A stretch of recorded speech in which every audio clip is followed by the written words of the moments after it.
هزيمة الأهلي من الزمالك 2-1. ما تزعلش على الهزيمة لأن كولر يستحق الهزيمة، ما تزعلش على الهزيمة لأن كولر في المباراة دي ما يستحقش إن هو يكسب، يستحق إن هو يخسر. تشكيل غلط، توظيف لعيبة بشكل غلط، بداية غلط من بداية اللقاء. عندك أهم حاجة لازم تبقى عارفها في الكورة، إن الكورة سهلة وبسيطة. تعمل تشكيل صح، تلعب بتوظيف لعيبة صح، تبدأ المباراة صح، تقدر ان انت يكون فرصك في المكسب اعلى وتقدر تقدم جيم قوي. لكن تبدا المباراه بتشكيل غلط، تبدا المباراه بتوظيف لعيبه غلط، هتخسر المباراه. حتى لو الخساره دي طالت شويه هتخسر المباراه اللي بعدها. وده اللي بيحصل من كولر الفتره الحاليه.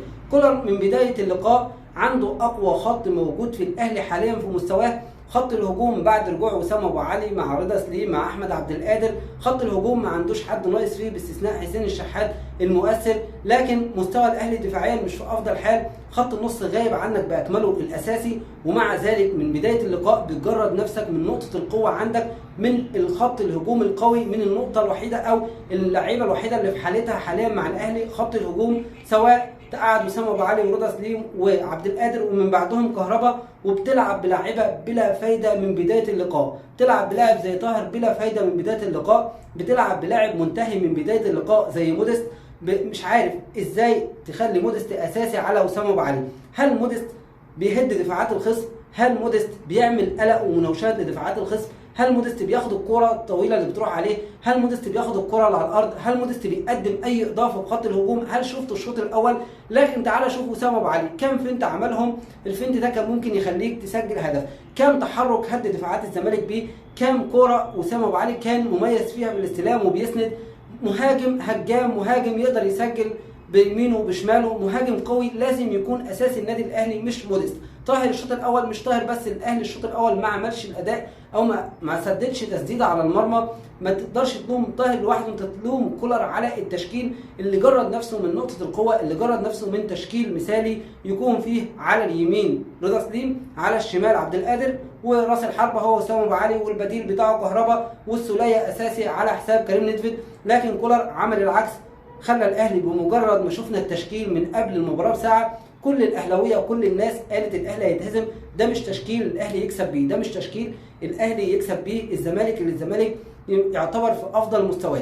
مش عارف ازاي التشكيل ده مر على الكابتن سامي قمصان، على المدربين اللي مع كولر على الدكه، الجهاز الفني. لازم حد يتكلم مع المدرب، لازم حد يقول له موديست مش هو اللي يكون اساسي الاهلي في مباراه الزمالك، مش هو اللي يكون اساسي قاعد وسام ابو علي وكهربا، مش موديست، مش هو اللي هيصنع لك الفرق وهتراهن عليه وهتخليك تكسب المباراه او يهد دفاع الزمالك او ينفذ المطلوب منه داخل الملعب. لا سنه ولا عمره يخليه يعمل اللي انت عايزه داخل الملعب. مش طاهر اللي يكون اساسي على حساب رضا سليم وعلى حساب احمد عبد القادر والاثنين بيلعبوا شمال ورضا سليم بيلعب يمين، يعني مش ده اللي يكون اساسي ويقعد الناس دي بره. ما تقوليش ان انا ابدا اللقاء بشكل ضعيف ومش عارف ايه وبعد كده هنهيه بشكل قوي. البدايه لما تكون قويه بتشكيل صحيح بتوظيف لعيبه صحيح هتقدر ان انت في المباراه هتسجل، هتكون اقرب للمكسب. لكن ان انت تبدا وحش وتخلي الزمالك يدخل الجيم من البدايه ويسجل فيك هدف، وبعد كده الزمالك يبقى هيسجل فيك الهدف الثاني وقريب ان يسجل فيك الهدف الثاني بمرتده، وبعد كده بتقدر ان انت تعادل، وفي النهايه الزمالك من خطا من كوره رمي التماس ما اعرفش بتدخل في الاهلي ازاي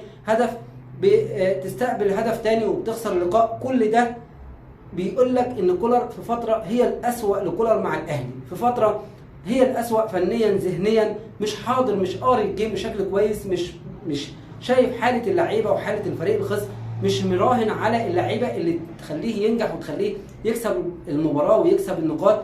كولر لازم يراجع حساباته، ولازم الجهاز الفني يتكلم معاه، ولازم الإدارة تتكلم معاه، ولجنة التخطيط عندنا لازم تتكلم معاه. ما ينفعش يا جماعة، ما ينفعش الأهلي يكون عنده الحل او يكون في ايده ان هو يكسب وفي النهايه بيخسر نفسه. احنا اللي هزمنا نفسنا النهارده، احنا الاهلي وكولر اللي هزمنا نفسنا، محدش هزمنا. الاهلي هزم نفسه بتشكيل كولر بتوظيف كولر للعيبه من بدايه اللقاء، من كل حاجه هزمنا نفسنا. لكن الزمالك يستحق المكسب على الاداء اللي قدمه. استغل حالتك، استغل تخبطك الفني داخل الملعب، تشكيلك الغلط، استغل اخطائك واستغل كل حاجه، وفي النهايه الاهلي او الزمالك قدر يكسب اللقاء.